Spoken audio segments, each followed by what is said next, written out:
దేవుని యొక్క సాన్నిధ్యంలో మనం చదువుకోబోయే వాక్య భాగము మత్తయి సువార్త 14వ అధ్యాయము 6వ వచనంలో ఈ విధంగా ఉండడాన్ని మనం చూస్తాం. హేరోదు జన్మదినోత్సవము వచ్చినప్పుడు హేరోదియ కుమార్తె వారి మధ్య నాట్యమాడి హేరోదును సంతోషపరిచెను గనుక ఆమె ఏమి అడిగినను ఇచ్చేదనని అతడు ప్రమాణపూర్వకంగా వాగ్దానం చేసెను. అప్పుడు ఆమె తన తల్లి చేత ప్రేరేపించబడినదై బాప్తిస్మం ఇచ్చి యోహాను తలను ఇక్కడ పళ్ళెంలో పెట్టి నాకు ఇప్పించమని అడిగాను. రాజు దుఃఖపడినను తాను చేసిన ప్రమాణం నిమిత్తము తనతో కూడా భోజనమునకు కూర్చున్న వారి నిమిత్తము ఈయనాజ్ఞాపించి బంట్రోతులను పంపి చెరసాలలో యోహాను తల కొట్టించెను. ఇది మనం చదువుకున్న వేద భాగం. ఈ భాగంలో హేరోదు రాజు యొక్క బర్త్డే. రాజుల ఇంట జరిగే వేడుకలలో ఆనందం, సంతోషం అత్యధికంగా ఉండాలని కోరుకుంటారు. దాని కొరకు ఇక్కడ ఈ సభలో హేరోదు బర్త్డే కార్యక్రమంలో నాట్యం చేయడానికి ఎవరంటే తన యొక్క తమ్ముని యొక్క కుమార్తె. ఆమె నాట్యం చేసి చక్కగా రాజును సంతోషపరిచినప్పుడు రాజుకి ఎక్కడ లేని ఆనందం పుట్టుకొచ్చి అమ్మ నీకేం కావాలిరా తల్లి అని అడిగాడు. అడిగితే ఆ అమ్మాయి ఏం కావాలో తేల్చుకోలేని పరిస్థితి. ఒకసారి మమ్మీని అడుగు వస్తాను అని చెప్పి మమ్మీ దగ్గరికి పరిగెత్తుకుని వెళ్ళింది. ఇప్పుడు మమ్మీ తన మనసులో ఉన్న ఆక్రోశాన్ని వ్యక్తపరుస్తుంది. ఎలా వ్యక్తపరుస్తుందంటే, అయ్యా మీరు ఏం కావాలని అడిగారు, నాకు ఏమీ వద్దు, ఒక్కటి మాత్రం కావాలి. అదేమిటంటే చెరసాలలో ఉన్న ఖైదీ అయినటువంటి యోహాను యొక్క తల నరికి పళ్ళెంలో పెట్టి నాకు ఇవ్వాలి అని అడిగింది. ఆమె కోరిక ఎందుకు అలా కోరింది అనేది మనం పక్కన పెడితే, ఆమె కోరిన కోరిక రాజుకు మనస్తాపాన్ని కలుగజేసింది. ఇక్కడ రాజుగారి యొక్క మాట అభిప్రాయం కనబడుతోంది. 9వ వచనంలో రాజు దుఃఖపడినను అనే మాట కనబడతా ఉంది. చాలండి. బర్త్డే ఆనందం అమ్మాయి వలన ఆకాశమంతా సంబరం రాజు జరుపుకుంటున్నప్పటికీ ఈ అమ్మాయి యొక్క తల్లిగారి కోరిక రాజు యొక్క హృదయానికి దుఃఖాన్ని కలుగజేసింది. ఈరోజు దేవుని యొక్క సన్నిధిలో మనం చదువుకున్న ఈ వేద భాగంలో మనం అర్థం చేసుకోవాల్సినటువంటి అంశం ఏమిటంటే, రాజు ముందు 2 విషయాలు ఉన్నాయి. ఒకటి అత్యధికమైన సంతోషాన్ని కలిగించిన చంటి బిడ్డ. 2 బర్త్డే పూట రాజు హృదయాన్ని గాయపరిచిన ఒక తల్లి. ఎవరికి బహుమానం ఇవ్వాలి రాజు? సంతోషపరిచిన బిడ్డకు బహుమానం ఇవ్వాలా? ఆ సంతోషం ఎంతోసేపు రాజు మనసులో లేకుండా చేసిన తల్లిని శిక్షించాలా?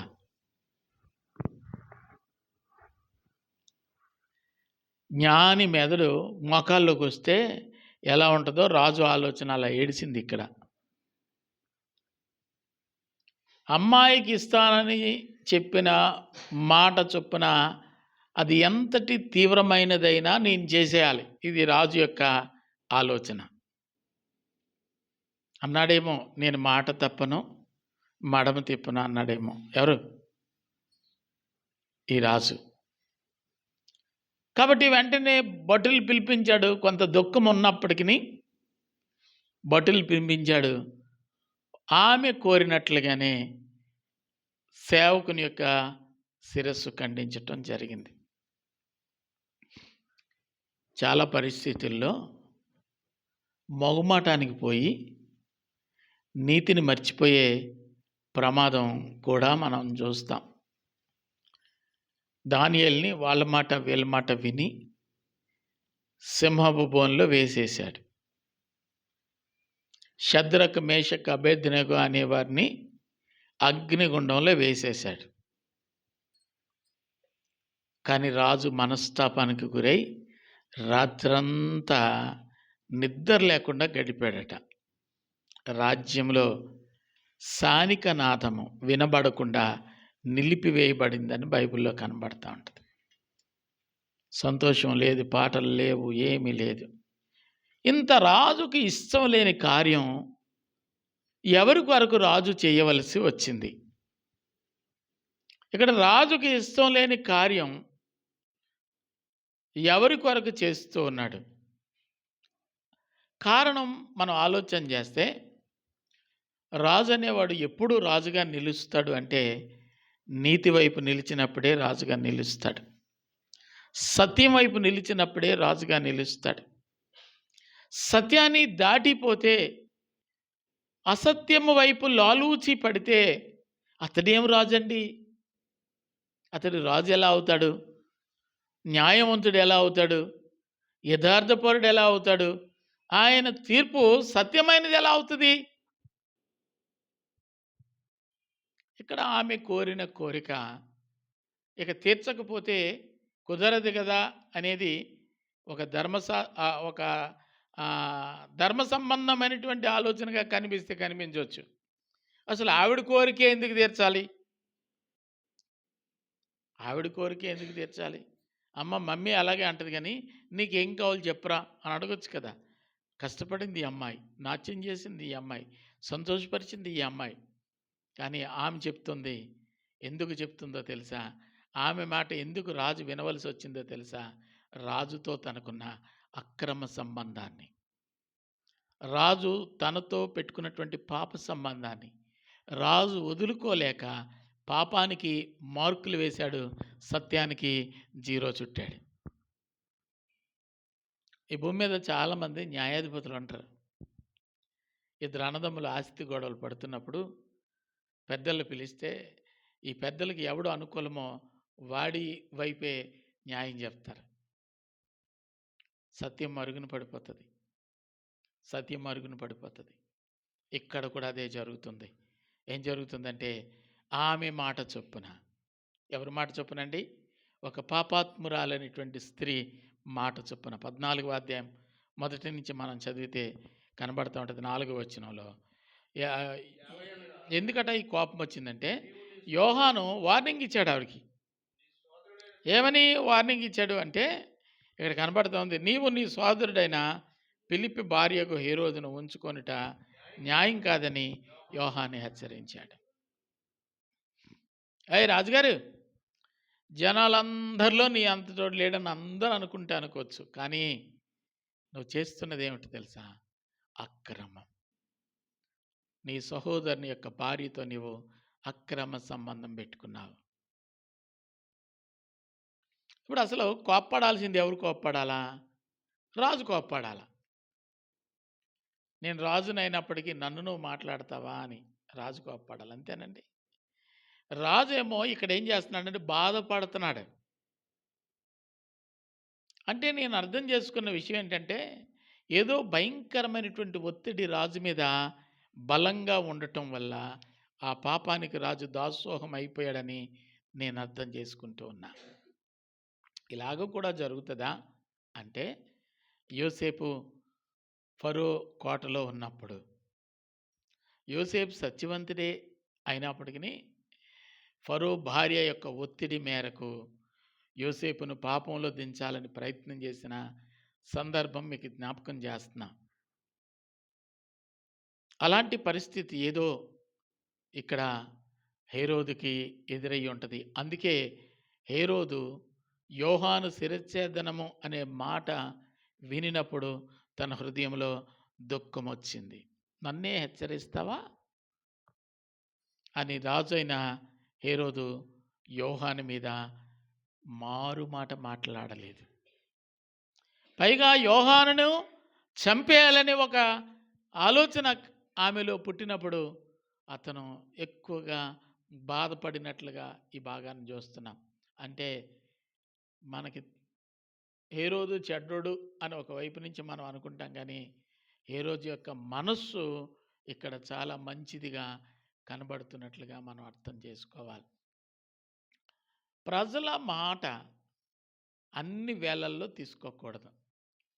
ప్రజలకు ఒక పేరుంది, లోకులట కాకులట. వాళ్ళు చెప్పారని పెళ్లి వయసు రాకుండా పిల్లకి పెళ్ళిళ్ళు చేయడం, వాళ్ళు చెప్పారని ఆ ద్వారబంధం తీసి ఇటు పెట్టేయటం, వాళ్ళు చెప్పారని ఇది చేయటం, వీళ్ళు చెప్పారని అది చేయటం. లోకుల యొక్క మాట వినటం మొదలు పెడితే నీతిని నీ చేతులారా నీవే చంపేసుకోవలసి వస్తుంది. ఎస్తేరు గ్రంథంలో కూడా ఒక మాట ఈ సందర్భంగా మీకు జ్ఞాపకం చేస్తున్నాను. అక్కడ అహష్వేరోషు భార్య, ఆమె పేరేం పేరండి? అహష్వేరోషు భార్య. ఆమె వస్తి, ఆమె పేరేంటండి? వస్తి. 12వ చరణంలో కనపడుతుంది. ఆమె సౌందర్యవతి.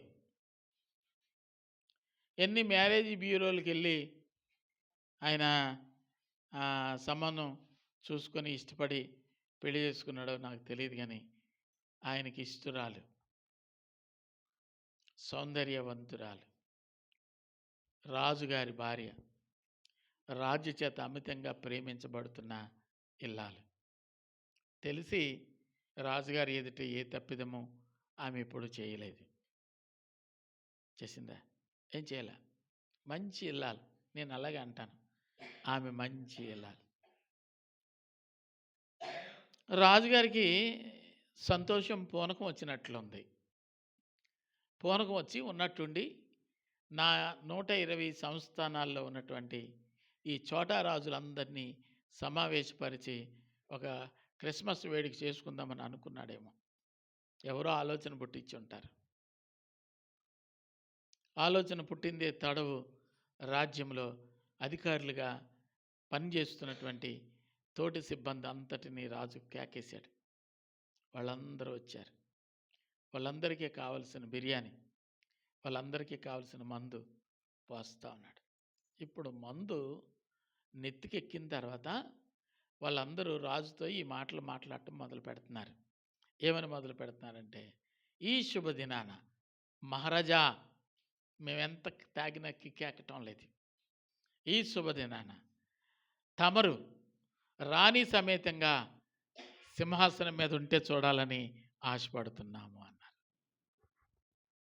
వాళ్ళ కోరిక ఏంటండి? మందు పోసాడు, పిలిచాడు, మందు ఇచ్చాడు, పిలిచాడు, చక్కటి పార్టీ ఏర్పాటు చేశాడు. తాగేసి ఎక్కువైతే బొజ్జోవాలి, కానీ తాగేసి ఏదో పేలాపన పేలడం ఏంటి? వాళ్ళందరూ అడిగిన మాట ఏమిటంటే, మత్తులై మాట్లాడిన మాట ఏమిటంటే, అయ్యా మహారాజా, మీరు సతీ సమేతంగా సింహాసనం మీద కూర్చుంటే మేమందరం చూడాలని ఆశపడుతున్నాం. ఈ పార్టీ అప్పుడు కిక్కెక్కుతుంది అన్నారు. మాట్లాడింది ఎవరు? తాగి మత్తు నెత్తికి ఎక్కినటువంటి వాళ్ళు మాట్లాడిన మాటలు. రాజుకు బుద్ధి ఉండొద్దు. కొన్ని కోరికలు తీర్చకూడదు. మనం ఆరాధించే దేవుడు రాజులకు రాజు. అడిగినవన్నీ ఆయన ఇచ్చేసే పిచ్చిరాజు కాదు. అహాబు భార్య వార్నింగ్ ఇచ్చిందని దైవ సేవకుడు, నేను బ్రతకడం ఎందుకు, ఇంత మట్టుకు చాలును, నన్ను తీసుకుపో అన్నాడు. ఇక ఈ పిచ్చిరాజులాగా ఆయన తీసుకుపోతే శక్తికి మించిన సేవ ఉంది. ఆయన పిచ్చిరాజు కాదు, ఈయన పిచ్చిరాజు కాబట్టి ఏమండి చెప్పండి, ఏది అడిగితే అదే చేసేస్తా ఉన్నాడు. వీడి చేతిలో పవర్ ఏమీ ఉంచుకోలేదేమో. ఇక అన్నీ ప్రజలే, వాళ్ళు ఏం చెప్తే చేసేయటమే. మంచి చెప్పేవాళ్ళు ఉంటారు, చెడు చెప్పేవాళ్ళు ఉంటారు. కొంచెం ఆలోచించొద్దు. నీ అర్ధాంగి, నీ భార్య, ఆవిడ సాంప్రదాయమైనటువంటి ఇల్లాలు నేనైతే అంటాను. ఈ తాగుబోతుల మధ్యలోకి నేను రావడం ఎందుకు అనుకొని రాజు కబురు పెట్టినప్పటికీ ఆమె రావటానికి ఇష్టపడలేదు. మంచిదందామా చెడుదందామా, క్యాబరే డాన్సర్ లాగా ఆవిడ కూడా మెరుపుల డ్రెస్ వేసుకొని రాజుగారు పిలిచారు కాబట్టి నేను రాజు సింహాసనం మీదకి వెళ్ళి నా వంపులు సొంపులు వయ్యారాలు వలకబోస్తానంటే అది సక్రమమైన ఇల్లాలని నేనైతే అనుకోను. పిలిస్తే పిలిచి ఉండొచ్చు, రాజు మొత్తెక్కి పిలిచాడు, మతిపోయి పిలిచాడు, జ్ఞానంతో పిలిచిన పిలుపు కాదు. సంప్రదాయమైనటువంటి ఇల్లాళ్ళు గడప దాటి బయటికి రారట. ఇప్పుడు డ్వాక్రా సంఘాలు వచ్చి మగోళ్ళు ఇంట్లో కూర్చోమంటున్నారు, ఆడవాళ్ళు బయటకు వస్తున్నారు. కానీ అవునండి, కొన్ని మతానికి చెందినటువంటి వ్యక్తులు స్త్రీలు ఇళ్లల్లోనే ఉంటారు, బయటికి రారు. హైందవ మతంలో కూడా స్త్రీలు చక్కగా ముసుగేసుకొని ఇంటి లోపల ఉండి సంప్రదాయానికి విలువలు ఇచ్చేవాళ్ళు ఎంతోమంది ఉన్నారు. భర్త ముందర మాట్లాడటం, సమాజంలో భర్తను చులకన చేసి మాట్లాడటం, ఇవి భక్తి కలిగిన స్త్రీల యొక్క గుణం కాదు కదా. ఆ అమ్మాయి అలాగే చేసింది. ఇప్పుడు వీళ్ళందరూ ఏమంటారంటే రాజుగారికి ఎక్కిస్తున్నారు హీట్. అయ్యా రాజా, మీరు పిలిస్తే ఆవిడ రాలేదు, ఇప్పుడు ఆవిడని శిక్షించకపోతే రేపొద్దున మా పిల్లలు కూడా మేము పిలిస్తే రారు. వీళ్ళు చెప్పిన మాట అది. ఈ 120 సంస్థానాల్లో ప్రతి స్త్రీ తన భర్త మాట వినదు.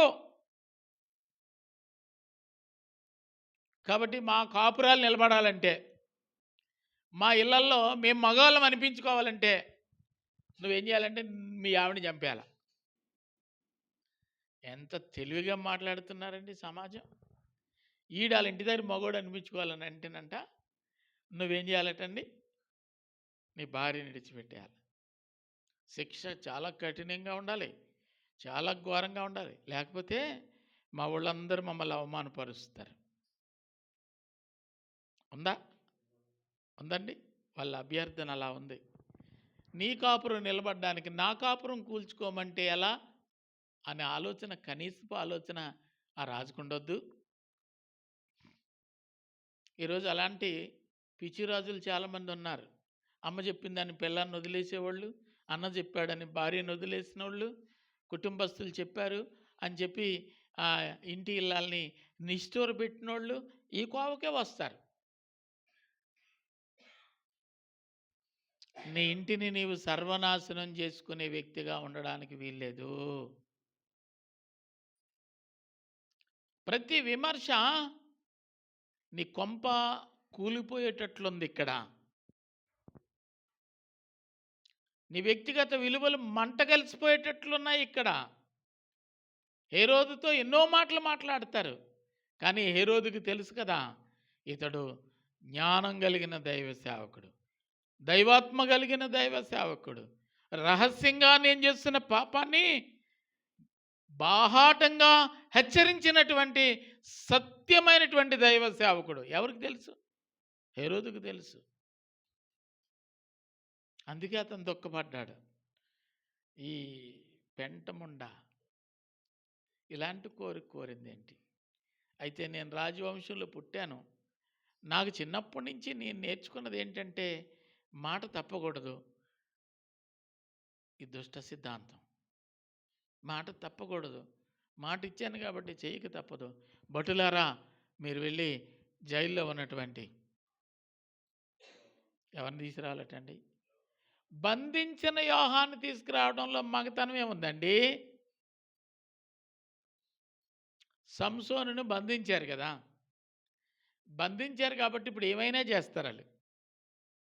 విప్పి చూడమను, అర్థమైందా? విప్పి చూస్తే అది సింహమా పిల్ల నీకు అర్థమవుతుంది. ఈరోజు చాలామంది ఇదే పద్ధతిని వాడికి చేసుకుంటూ ఉన్నారు. బంధించేసి నేను మగాడిని అనిపించుకుందామని, బంధించేసి నేను నాయకుడిని అనిపించుకోవాలని, బంధించేసి నేను హీరోని అనిపించుకోవాలని కాళ్ళు చేతులు కట్టేసి నా గొప్పతనం ఏంటో చూడండి అంటే అది న్యాయసమ్మతమైనదా? యోహానును బంధించి చెరసాలలో ఉంచి, చెరసాలలో ఉన్నటువంటి ఆయన, శిక్ష అనుభవిస్తున్నటువంటి ఆయన ఏమండి ఇప్పుడు చంపబడ్డానికి తీసుకొని రాబడుతూ ఉన్నాడు. బుద్ధుందా? నీకు బుద్ధుందా? ఆయన ఎటువంటి వాడు? మన రాజు యెహోషువను గూర్చి చెప్పిన మాట ఏంటంటే, అపవాది ఇలాగే చెప్పింది జకర్యా గ్రంథం 3వ అధ్యాయంలోన. చెబితే ఆయన ఏమన్నాడు తెలుసా? ఆయన నిప్పులో నుంచి తీయబడిన కొరువి వలె ఉన్నాడు. ఆయన మీద నువ్వు నేరారోపణ చేస్తావు. కొంచెమైనా నీకు దైవాత్మ ఉంటే లోకం చెప్పే మాటలకు నువ్వు ప్రాధాన్యత ఇవ్వకూడదు. లోకం చెప్పే మాటలు నిన్ను నీతిని పాటించే వ్యక్తిగా చేసేటట్టు కనబడితే కనబడొచ్చునేమో కానీ సర్వనాశనం చేసే మాటలవి. సామెతల గ్రంథాలు చూస్తాం, కత్తికి తేనె పూసి ఏమండి కత్తికి తేనె పూసినట్లుంటాయట మాటలు. మనకు తేనె కనబడుతుంది, తేనె కదా అని నాలిక ఆడిస్తే అది మాట్లాడడానికి పనికి రాకుండా పోతుంది. అపవాది యొక్క ఆలోచన ఎప్పుడు అలా ఉంటుంది. జాగ్రత్త, జాగ్రత్త, జాగ్రత్త. నలుగురు చెప్పారని జీవితాన్ని నాశనం చేసుకోకూడదు. నలుగురికి మెప్పించాలని నీ సహోదరుని కించపరచకూడదు. అప్పుడు దాకా బాగానే మాట్లాడతాడండి మనిషి, అప్పుడు దాకా బాగా మాట్లాడతాడు. తనకి కావలసిన వాళ్ళు తన గొప్ప ప్రదర్శించుకోవడానికి అక్కడ ఒక వాతావరణం కనబడితే అక్కడ చెలరేగిపోతాడండి. ఫోన్లో మాట్లాడతారు, ఎవరితో మాట్లాడాలి? నువ్వు మాట్లాడుతున్నావు, అవతల ఆయనతో మాట్లాడాలి. కానీ నీ పక్కన నలుగురు ఉన్నట్టుగా కనుక నీకు అనిపిస్తే వాళ్ళ దగ్గర ఉంటుందండి. వాళ్ళు వినేటట్టు నీ మాటలు అవతల అతనికి అవసరం లేకపోయినా సరే పనికి మాలిన సంభాషణతో మాట్లాడే దుర్భరమైనటువంటి బుద్ధి కలిగిన వారు ఎవరంటే ఈ హేరోదుకు వారసులు. దైవ నీతిని అనుసరించాలి. నీకు నచ్చినట్లుగా చేసే బుద్ధికి నీవు స్వస్తి చెప్పాలి. ఏమండి, పచ్చగా ఉన్న కాపురాన్ని కూల్చేసే లోకం ఈ లోకం. ఒక మాటను వింటామని తెలిస్తే 100 మాటలు మాట్లాడడానికి భయపడని లోకం మన చుట్టూ ఉన్న లోకం. మంచో చెడో నీ గురించి ఒక ఫిర్యాదు తీసుకుని వస్తే ఆ ఫిర్యాదుని నువ్వు విన్నట్టుగా అనిపించావా 100 తెస్తారు ఫిర్యాదులు. నా భార్య ఎలాంటిదో నాకు తెలుసు, మీరు ఇలాంటి విషయాలు నాతో ఎప్పుడు మాట్లాడొద్దని ఒక్కసారి చెప్పి చూడండి. ఎప్పుడు మీ దగ్గర అటువంటి ప్రస్తావనకు తేవడానికి వెన్నులో వణుకు పడుతుంది వాళ్ళకి. అర్థమవుతుందండి? అపవాది వేసే భయంకరమైనటువంటి ముద్ర ఒక వ్యక్తిని సర్వనాశనం చేయాలనుకునే కుట్ర అన్నమాట అండి. అది చిన్నపిల్లల, పెద్దోళ్ళ, కుటుంబస్తుల, ఎవరాని కాదు. వాడు నాశనం చేయాలనుకుంటాడు. వాడు నాశనం ఎలా ప్రారంభిస్తాడంటే నీకు మంచి చేస్తున్నట్లుగా ఆరంభిస్తూ ఉంటాడు. హేరోదుతో అవే మంచి మాటలు మాట్లాడుతున్నారు. ఎంత చక్కగా వాళ్ళు మాట్లాడుతున్నారంటే నిజమే, మీ మాటలో న్యాయం ఉంది అనేటట్టుంది. కానీ రాజు మనసులో ఎక్కడో సత్యం రాజుకు దుఃఖాన్ని కలుగజేస్తూ ఉంది. మన రాజు సత్యవంతుడు, యథార్థవంతుడు, మగుమాటానికి పోన్లే మన కోసమే కదా అని అనుకోలేదు. దేవాలయపు వెలుపట వ్యాపారం చేసే వాళ్ళని చూసి, ఈ వ్యాపారం గంజాయి వ్యాపారం వాళ్ళు చేసింది కాదు కదా, ఆరాధనకి సంబంధం లేని వ్యాపారం ఏమైనా చేశారా? లేదే. ధర్మశాస్త్ర సంబంధమైనటువంటి విమోచన కొరకు ఏదైతే నిర్ణయించబడిందో అది భక్తులకు అందుబాటులో ఉంచారు. వాళ్ళు చేసే వ్యాపారం ఏంటంటే దేవాలయంలో. కానీ అది తీవ్రమైన ధరలకు, సామాన్యుడు భరించలేని ధరలకు దానిని పెట్టడం వల్ల ఆ వ్యాపారం దుర్వ్యాపారం అయింది. దానిని ప్రభు ఖండించాడు. ఖండించాడా? ఆవిడ అంటది, ప్రభువా నీకు చింత లేదా? నీకు నీ శిష్యులు 12 మందికి భోజనం వండాలంటే ఒక్కదాన్ని పొగ పొగ పొగ పొగ బగ బగ బగ మండిపోతున్న రోజుల్లో వంట చేయొద్దు, అది వచ్చేమో కాళ్ళ దగ్గర కూర్చుంటే ఒక్క మాట అయినా నువ్వు దెబ్బలాడొద్దా?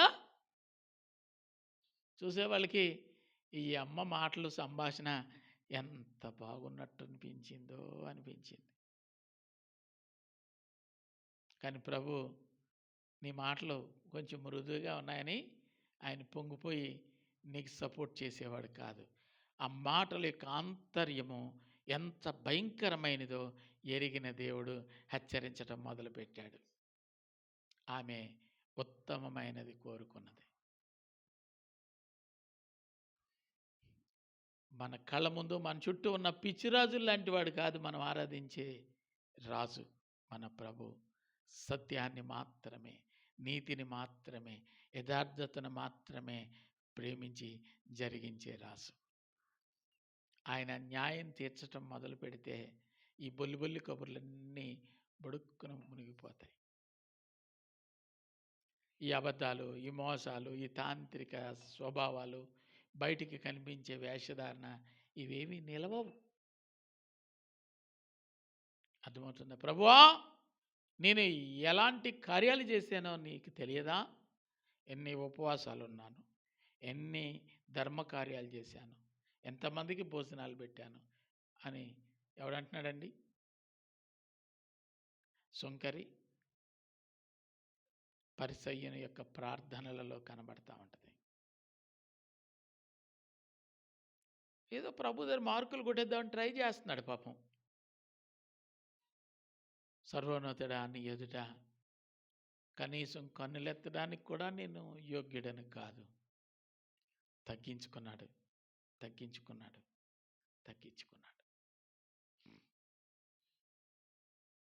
డాంబికమైన మాటలకి షార్ట్ టెంపర్ అయిపోయాడు కాదు మనం యేసు ప్రభు. ఒకడు అలాగే అన్నాడు, సిలువ మీద వేలాడుతూ ఆ గడికో ఆ గంటకో చచ్చిపోయే పరిస్థితిలో ఉన్నవాడే. నువ్వే ప్రభు అయితే నిన్ను నువ్వు రక్షించుకొని మమ్మల్ని కూడా రక్షించవచ్చు కదా అన్నాడు. ఎటకారం ఏమండి? ఆ పక్కనున్నాడు అంటున్నాడు, ఏమంటున్నాడు? ఒరేయ్ నీవు నేను పాపం చేశాం, ఈ శిక్ష అనుభవించడానికి అర్హులమే. ఆయన పరిశుద్ధుడు, నీతిమంతుడు, ఆయన మాట అనకూడదు అని చెబుతూనే ఆయన వైపు తిరిగి, బోధకుడా నీవు పరలోకానికి వెళ్ళినప్పుడు నన్ను జ్ఞాపకం చేసుకున్నాడు. వీడికి తెలుసు ఆయన పరలోకం నుంచి వచ్చాడు, పరలోకానికి వెళ్తాడని. భూమి మీద ఖచ్చితంగా పరలోకానికి నీతిమంతులు వెళ్తారు అని నమ్మినటువంటి వ్యక్తుల్లో ఆ రెండవ దొంగ ఒకడు. ఏమో చస్తే ఎలా పోతామో అనుకున్న రోజుల్లో నీవు పరలోకానికి వెళ్తావు, వెళ్ళినప్పుడు నన్ను జ్ఞాపకం చేసుకో అన్నాడు. యేసు ఒక్కడే తిన్నగా తన తండ్రి అయిన దేవుని సన్నిధిలోనికి వెళ్ళగలడని నమ్మిన వ్యక్తి ఎవరు అంటే దొంగ. ఎంతమంది వచ్చి కోకొల్లలుగా ప్రభువుని వెంబడించినటువంటి అనేక మంది స్వస్థతల కోసం, విడుదల కోసం వచ్చి వెళ్ళిపోయారు. కానీ దయ్యం, గెరాసేన్ దయ్యం సర్వోన్నతుడైన దేవుని కుమారుడా అని దేవుణ్ణి ప్రశంసించింది ఎవరంటే దయ్యం. ఈయన తిన్నగా పరలోకానికి వెళ్ళిపోతాడని చెప్పింది ఎవరంటే దొంగ. ఈ మిగతా వాళ్ళ సంగతి ఏంటి? వీళ్ళ విశ్వాసం ఏపాటిది? వీళ్ళ నమ్మిక ఎలాంటిది? ఆయన ఉనికి పట్టి ఏమిటి? అర్థమైతే ఈ వేషాలు ఉంటాయా? ఈ డూప్లికేట్ భక్తులు ఉంటాయా? ఆయన దగ్గర భయం పుట్టాలి, సాష్టాంగపడి నమస్కరించాలి. ఎందుకంటే ఆయన రాజులకు రాసు, న్యాయాధిపతి న్యాయాధిపతి న్యాయాధిపతి. తీర్పులో ఖచ్చితంగా ఆయన ముందర మనం నిలబడవలసి వస్తుంది. ఆయన కనికరం మన మీదకి రావాలంటే ఆయన కనికరం కలిగిన దేవుడని మనం నమ్మి తీరాలి. మనుషులందరిలాంటి న్యాయాధిపతి కాదు అతను. ఆయన తీర్పు పరసంబంధమైనది. నాకు ఒకవేళ మీరు 10 రూపాయలు ఇస్తే మీ తప్పిదాలన్నీ నేను మర్చిపోయి మీరు చాలా మంచోళ్ళు అని ఒకవేళ నేను అనగలనేమో, కానీ నా దేవుడికి డబ్బు అక్కర్లా. నీతిని ప్రేమించే వాళ్ళు కావాలి, నీతిని జరిగించే వాళ్ళు కావాలి, నీతిని వెంబడించే వాళ్ళు కావాలి. దేవునికే మహిమ కలుగును గాక. రాజులు నీతిని చెప్పండి మరిచిపోకూడదు. ఇప్పుడు రాజులు ఎవరు ఉన్నారు? రాజులు ఎవరు లేరు కదా. ఈ మాటల వల్ల ఉపయోగం ఏమిటంటే ఏ ఇంటి యజమానుడు ఆ ఇంటికి రాజు అయి ఉన్నాడు. నీకు అప్పగించిన రాజ్యంలో ఎవరుంటారంటే రాణి, ప్రజలు ఎవరంటే నీకు కనుక్కున్న పిల్లలే. ఈ చిన్ని రాజ్యాన్ని నువ్వు బాగా కాపాడుకోగలిగితే యుగ యుగాలు దేవుని యొక్క రాజ్యాన్ని పాలించే యోగ్యత ఆయన నీకు ఇస్తాడు. ఈ నత్తుకోరు తగువులు, ఈ రాజీపడి బ్రతికే బ్రతుకులు, వాళ్ళ మీద వీళ్ళ మీద వీళ్ళు, వీళ్ళ మీద వాళ్ళు చాడీలు చెప్పుకొని పబ్బం గడుపుకునేటువంటి ప్రజల మధ్యలో నువ్వు ఉన్నావనే సంగతి మర్చిపోకూడదు. నీతిని మర్చిపోకూడదు. ఎందుకంటే మనకి అది శాశ్వతం, కానీ ఇది శాశ్వతం కాదు. దేవుని పిల్లలుగా మీకేం అర్థమైందో, నేను మీకేం బోధ చేశానో, నాకేం అర్థమైందో పక్కన పెడితే నేను ఆరాధించే రాజే రాజు. ఆయన తీర్పే గొప్పది, ఆయన ఆలోచనే గొప్పది. ఈ లోకంలో ఉన్న వారందరూ పిచ్చి రాజులు, మనుషులు మెప్పించే రాజులు, మనుషులు మెప్పు కొరకు ప్రయాసపడే వ్యక్తులు. అందుకే వాళ్ళ కుటుంబాలు విచ్ఛిన్నం అయిపోయాయి. ఎవరి కుటుంబం అండి? ఇక్కడ అహష్వేరోషు రాజు కుటుంబం దరిద్రం అయిపోయింది, ఆడి మాట ఈడి మాట వినేసి. తర్వాత దేవుని కృప వల్ల దేవుని బిడ్డ ఆయన జీవితంలోకి అడుగు పెట్టడం వల్ల ఆయన కుటుంబం మరలా పునర్నిర్మించబడింది. కానీ లేకపోతే అస్తవ్యస్తం అయిపోయినటువంటి బ్రతికే కదా. లోకం ఎప్పుడు నాశనం చేయాలని కోరుకుంటుంది, దేవుడు ఎప్పుడు బాగు చేయాలని కోరుకుంటాడు. ఆ దేవుని యొక్క బాగు నా జీవితంలోనికి రావాలి, మీ జీవితంలోనికి రావాలి, మన కుటుంబంలోనికి రావాలి అని మనం ఆశించి దేవుని నీతిని తెలుసుకునే ప్రయత్నం ఎప్పటికప్పుడు ఆయన సన్నిధిలో మనం చేయాలి.